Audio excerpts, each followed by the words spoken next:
السلام عليكم ورحمة الله وبركاته. ازيكم حبايبي؟ عاملين ايه؟ ان شاء الله تكونوا بخير وكويسين ان شاء الله. متنسوش بقى الصلاة على النبي، اللهم صل وسلم وبارك عليك يا حبيبي يا رسول الله. والنهارده عملنا احلى صينية بسبوسة ممكن تاكلوها في حياتكم، بجد خطيرة خطيرة خطيرة. يعني بصوا تاكلوا صوابعكم وراها، قلب ريحة الدنيا. بصوا مرملة ودايبة، والله العظيم يا سخنة مولعة ما بردتش حتى لحظة. قطعتها على طول عشان اكمل الفيديو وانزل لكم الفيديو على طول. تعالوا بينا نشوف هنعمل ايه.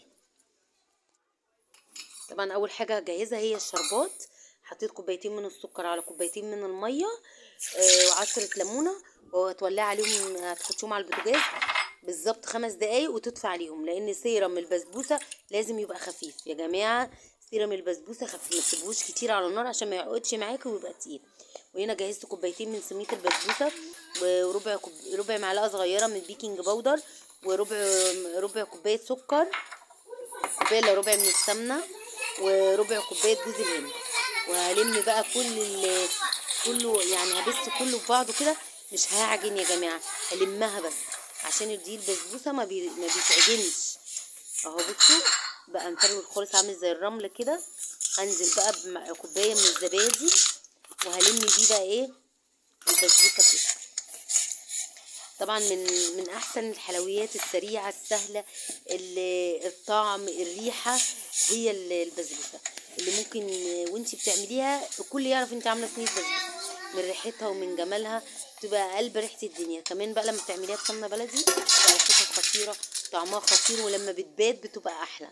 طبعا جبت صينيه مسحتها مسحه من السمنه، وهنزل بقى بالبسبوسه كده اسويها من الحراف، مش هخلي حته عاليه وحته واطيه، كله يبقى مسويه في بعضه. في الوقت ده انا ولعت الفرن، هدخلها بقى على الشبكه في النص. مش هفتح الشوايه خالص 10 دقايق. وبعد كده هطفي من تحت وافتح الشوايه تاخد لون، تطلع احلى صينيه بسبوسه. طبعا خطيره خطيره. انا في الوقت ده قفلت على السيرم. اهو بصوا بقى، هجيبه الصينيه سخنه، البسبوسه سخنه والشربات سخن، وهسقي الاتنين. تعرفي ان الصينيه ناجحه من ايه يا جماعه؟ يا ريت الصوت يكون واصل لكم. هتعرفي الصينيه ناجحه من ايه؟ ان الشربات الصينيه تتشربه بسرعه كده. بصوا، اظن انتوا حاسين ان الصينيه مولعه باينه من البخار. طبعا ده نجاح صينيه البسبوسه. لكن لو ما شربتش السيرم والشربات اعرف ان هي مش ناجحه. ما شاء الله. طبعا بصوا المفروض اسيبها تبرد عشان اعرف اقطعها، ما تفرولش معايا كده.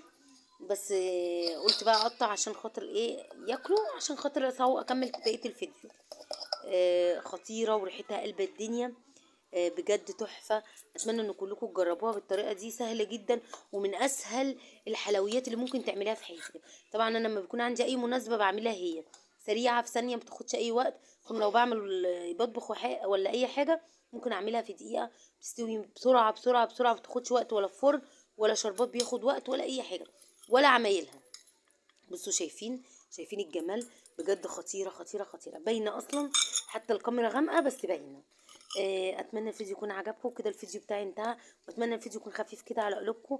هو مدته قصيره جدا. اسفه. متنسوش بقى الصلاه على النبي. وكده الفيديو انتهى. اللهم صل وسلم وبارك عليك يا حبيبي يا رسول الله.